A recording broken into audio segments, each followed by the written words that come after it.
So I just picked up the Insta360 Go2 in late 2023, and I want to find out if it's still a good enough camera, if it's still worth it. I got this for $250 Canadian. The new one is like 600 and some dollars Canadian, and I just can't justify spending that much when this camera, I believe, is still an incredibly good camera. We're going on a nice little drive right now, a scenic route drive, if you will, and we're going to test it out. I want to see what it's like for vlogging like this. I want to try the time shift, the time lapse, the waterproof, slow-mo, all that jazz, and we're going to do that right now.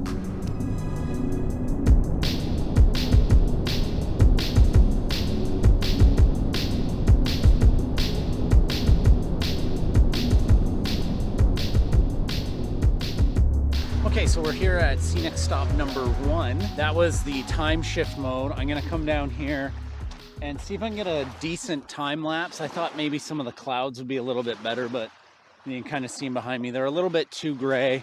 Over here, they're not bad. Usually by the ocean, you get some nice breeze and the clouds can move along and get a time lapse, but we'll try it out anyways.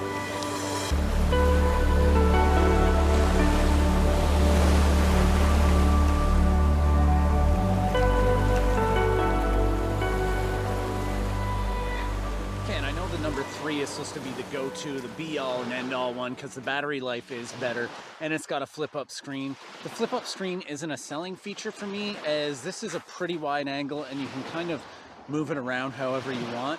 But one thing I do want to check out on this is the slow motion and the waterproof, and we're going to do a twofer with one of these little mini waves.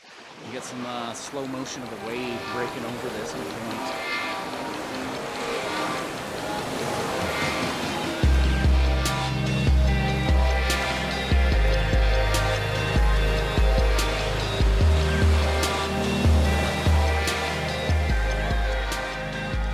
So the slow-mo on this actually isn't half bad. I was also hoping for a little more wind because there's a wind cut thing on this, and the microphone system, the built-in microphones are pretty good on this. So I figured if I couldn't create wind with my magical powers, I would jump on a BC Ferries ferry and ride it from Mill Bay over to Brentwood Bay to see if the wind cut would cut down on this, and hopefully it does. I guess we'll find out soon. Okay, so we'll see how this wind cut does here on the ferry. It's pretty windy here. I'm not sure it's going to be good. I don't think this is going to be great quality, but this is an extreme condition as we're at the front of the ferry. But we'll see. Maybe this really does cut the wind.